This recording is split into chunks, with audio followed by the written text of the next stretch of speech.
İnsan vücudu harikalarla dolu bir mekanizmadır. Teknolojinin bu kadar gelişmesine rağmen hala işleyişi hakkında tam bir bilgi sahibi değiliz. Üstelik insanoğlunun 5. boyutu ve metaverse'ü konuştuğu şu günlerde bile. Fakat teknoloji ve bilimin son 200 yılda kazandığı ivmeden ötürü kendimiz hakkında artık çok daha fazla bilgiye sahibiz. Arkadaşlar, insanlar gibi primatlarda, hatta maymunlar da dahil olmak üzere bütün primatlarda tırnak mevcuttur. Bu primatlar pençeyi andıran bir yapıya sahiptir. Gelin şimdi tırnağın rolünü, nedenini ve nasıl üretildiğini konuşalım. Keratin denilen bir protein var. Bunlar yapısal olarak çok sağlamdır ve suda çözünmezler. Memeliler, kuşlar ve sürüngenlerde bulunan bu protein, saçların, tırnakların, toynakların, pençelerin ve hatta kuş tüylerinin bile temel malzemesidir. Bir organizmada bile bir sürü keratin çeşidi vardır. İşte insan tırnağı bu proteinden üretilir. Tırnağın ne şekilde olacağını altındaki kemik yapısı belirler. Birkaç kat sıkıştırılmış hücre tabakası tırnağı sert hale getirir ama hala esnek yapısını korur. Tırnak deriden çıktığı zaman hücreler hayata veda eder. Tırnağımızı kestiğimizde acımamasının sebebi budur. Benzer durum saçlarımız için de aynı şekilde geçerlidir. Tamam, iyi güzel de bu tırnağa neden sahibiz? Hemen cevaplayalım. Tüm primat ailesinin geniş parmak uçları vardır ve bunlar tırnakla desteklenmesi gerekir. Aksi takdirde daldan dala atlarken, ağaç tırmanırken çok büyük zorluklar yaşanabilirdi. Ayrıca kazma ve yırtma gibi işlevselliği de vardır. Zamanla işlevini yitirerek şimdiki estetik halini almaya başladı. Bir de parmaklara kalkan olma özelliği vardır. Çevresindeki yumuşak dokuları yaralanmalardan korur. Parmak bir şeye dokunduğunda tırnağımız parmağı destekleyerek onun duyarlılığını arttırır. Ayak tırnakları ise sert yapısı sayesinde parmak uçlarındaki damar ve kas ağlarını korur. Eğer elimizde tırnak olmasaydı o yumuşak doku ile bir şeyi tutup kaldıramazdık ve bütün insanlık tarihi adeta çöp olurdu. Ne icat yapılabilir, ne bilimden, ne teknolojiden, ne de sanattan bahsedebilirdik.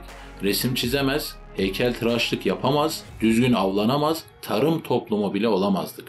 Yere düşen çiviyi alırken bile bunu tırnağımıza borçluyuz. Tabii ki sadece tırnağımıza değil ama eksikliğini çok ciddi hissederdik. Tırnağımız her kesildiğinde yeniden çıkması, mahvolmuş bir fabrikanın yeniden üretime başlaması gibi bir duruma benzer. Kestikten sonra kökte kalan hücreler yeniden keratin üretirler ve yeni hücreler ölü keratini dışarıya doğru iterler. Gerçekten mucize gibi bir şey. Arkadaşlar, tırnağımız haftada yarım milimetre uzar. Bazen bu süre değişse de ortalaması budur. Ele kıyasla ayak tırnakları 1/4 oranında daha yavaş uzar. Bunun 2 tane sebebi var. Birincisi, eller kalbe daha yakın olduğu için keratin üretimi daha fazla oluyor. Bundan dolayı. İkincisi ise travmadır. Yani elimizi ayağımıza göre daha fazla kullandığımız için uzaması tetikleniyor. Bu arada bir efsaneden de bahsedeyim. Öldükten sonra halk arasında insanların saçlarının ve tırnaklarının uzamaya devam ettiği söylenir. Bir ölüyü yakından inceleme fırsatı bulduysanız bu şekilde gözlemleyebilirsiniz ama işin aslı şu. İnsan öldüğünde vücudu su kaybeder. Deri çekilmeye ve büzüşmeye başlar. Gözümüze uzuyormuş gibi gelir. Yani kısacası bir illüzyondan ibarettir. Hayat da zaten kocaman bir illüzyon değil mi ki? Dostlar, tırnaklarımıza bakarak bile ne tür hastalıklara sahip olduğumuz anlaşılabilir.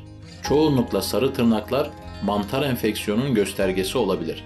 Uçlarında pembe çizgilere sahip beyaz tırnaklar olan teri tırnakları ise kalp yetmezliği, böbrek yetmezliği, diyabet, karaciğer iltihabı ya da siroza işaret edebilir. Koyu kırmızı tırnaklar kalp hastalıklarına işaret edebilir. Kahverengi tırnak ise beslenme problemiyle alakalıdır. Ama internete bakarsanız çoktan ölmüşüz demektir. İnsanın korkularından faydalanarak meseleyi abarttıkça abartıyorlar. Tıklama almak için yapıyorlar. Ya bu kadar takla atacaklarına doğruyu söyleseler daha fazla tıklama alacaklar. Millet doğru söyleyen bulamıyor artık. Neyse, diyeceğim o ki sarı tırnak sigara içildiği için dumandan dolayı da sararmış olabilir. Beyaz tırnak yaşlılıktan da olabilir. Öyle hemen paniğe kapılmamak lazım yani. O yüzden tırnak deyip geçmeyin. Bizler tırnağımızı sadece estetik açıdan değerlendiriyoruz. 2024 yılına kadar oje piyasası 15,55 milyar dolara ulaşacak. Bu kadar büyük bir endüstriye döndü iş. Tırnak insan için çok mühim bir şey. Mümkün olduğunca kıymetini bilmeye çalışalım. Ama yokluğunu görmedikçe varlığının kıymeti bilinmez birçok şeyin. O yüzden sağlıcakla ve esenle kalın. Bir başka videoda görüşmek üzere.